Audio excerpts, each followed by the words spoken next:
자, 미래통합당 공천 얘기도 좀 해보겠습니다.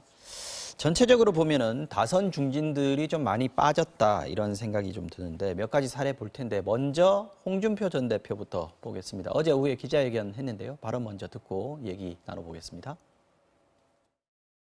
김영호 공관위원장으로부터 수모와 모욕을 참아가면서 면접을 당하기도 했고, 김영호 위원장이 이번 총선은 쉬어라, 컷오프라는 말을 듣고 하도 어이가 없어서 이 공천은 원천 무효입니다.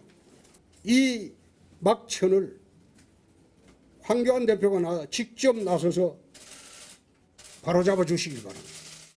자, 김영호 공관위원장을 비판하면서 황교안 대표에게 손을 내밀었는데 이거 기자들이 물어봤어요. 이거 가능하겠습니까? 물어봤더니 황 대표 그릇이 큰지 종지만 한지 한번 봅시다 이렇게 하면서 웃었어요. 본인도 별로 기대 안 하는 거 아닌가 싶은 생각도 들고요. 기대 안 하는데 명분을 쌓고 싶은 거죠. 그러니까 지금 김영호 공관위원장이 사실은 결정을 한 거잖아요. 정권을 가지고 결정하고 있다고 하는 모양새를 만들고 있는 거 아닙니까? 물론 황교안 대표하고는 교감이 있을 거라고 생각하는데요.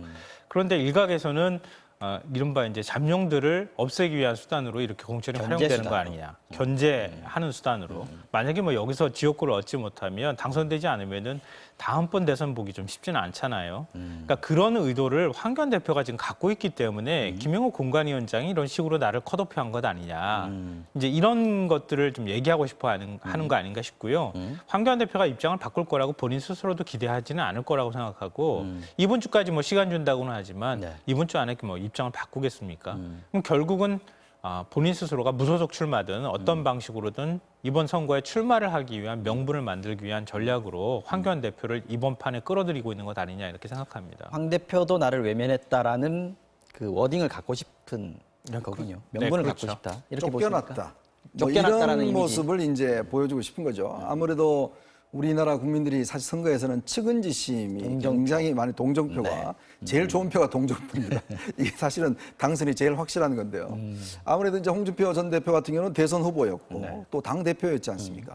자, 그러면 어떤 면에서 보면 저는 이제 뭐 거의 본인이 이제 지금 탈당은 안 하지 않지만 아마 고향인 쪽에 출마를 하든지 양산 말고. 양산을 가든지 아니면 또 대구를 가든지 아마 그런 여러 가지 선택지는 있는 것 같아요.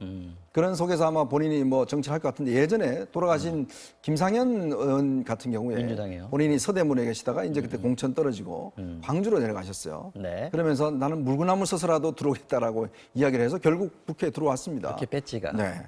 그만큼 어떤 면에서 보면 지금 홍준표 전 대표 입장에서 보면 네. 정말 기어서라도 들어와야 되는 그런 상황이지 않겠습니까? 저는 그런 면에서 본다면 이게 어떤 면에서 보면 지금은 이제 모양새를 만드는 거죠. 결국은 수순이다. 자, 김영호 공관위원장한테도 배척당했고 자, 황교안 대표는 쫓겨났다. 자, 그러면 고향 분들 저 이런 불쌍한 홍준표 다시 한번 힘을 주십시오. 라고 이야기를 할 수 있는 그런 선거가 돼야 되지 않겠습니까?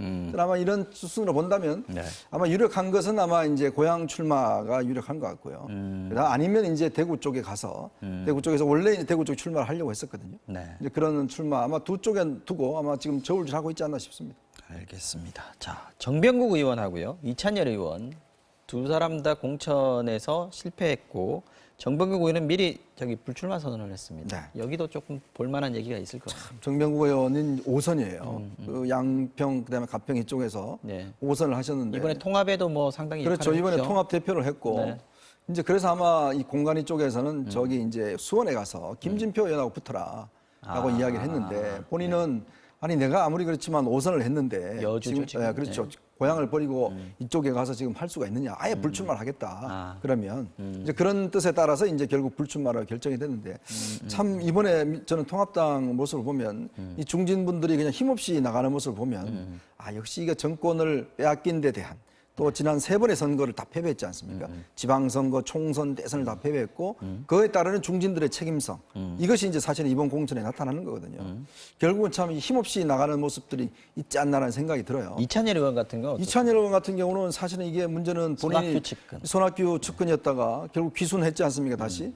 그렇지만 결국 이게 패스트트랙의 통과에 앞장섰다라는 이유로 해서 결국 이제 팽된 것이죠. 뭐 거의 토사구팽된 거나 저는 마찬가지라고 보는데 참 정치라는 게 매정합니다. 그런 면에서 보면 네. 결국 이제 본인이 뭔가 이뤄내야 되는데 사실은 5선 의원 정도 되면 자기 스스로의 정치적인 역량을 가지고 뭔가 다른 걸 도전을 했어야 되는데 저는 그런 면들이 지금 어떤 냉정한 평가를 받고 있지 않는가 뭐 그런 생각도 듭니다. 오늘 정병국 의원이 언론과 인터뷰한 것 때문에 제가 짧게 좀 덧붙이면은요. 네. 그러니까 이 말씀 마지막으로 듣겠습니다. 네. 당의 잔류파하고 그다음에 탈당파의 갈등들이 그동안에 있었잖아요. 네. 정병국 의원은 탈당파에 속하는 인물이잖아요. 그러니까 잔류파 중에서 이른바 친박이라고 불리는 중진들은 지금 다 컷오프되는 상황인데 네. 정병국 의원은 아무리 통합을 위해서 노력했다 하더라도 그래도 당신도 여기서 이렇게 중진 아니냐. 당신도 책임져야 되는데 당신이 지금 지역구에서 공천을 받으면 어떻게 하느냐 이렇게 얘기를 했다고 하고요. 수원으로 가라는 것은 자기한테는 큰 변수가 또 아니었다. 뭐 이렇게 또 설명을 하고 있더라고요.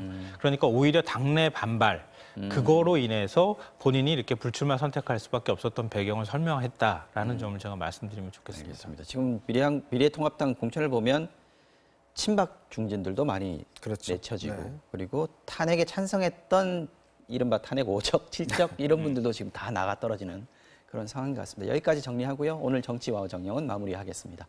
김성환 정치평론가, 이현종 문화일보 논설위원 두 분과 함께했습니다. 고맙습니다.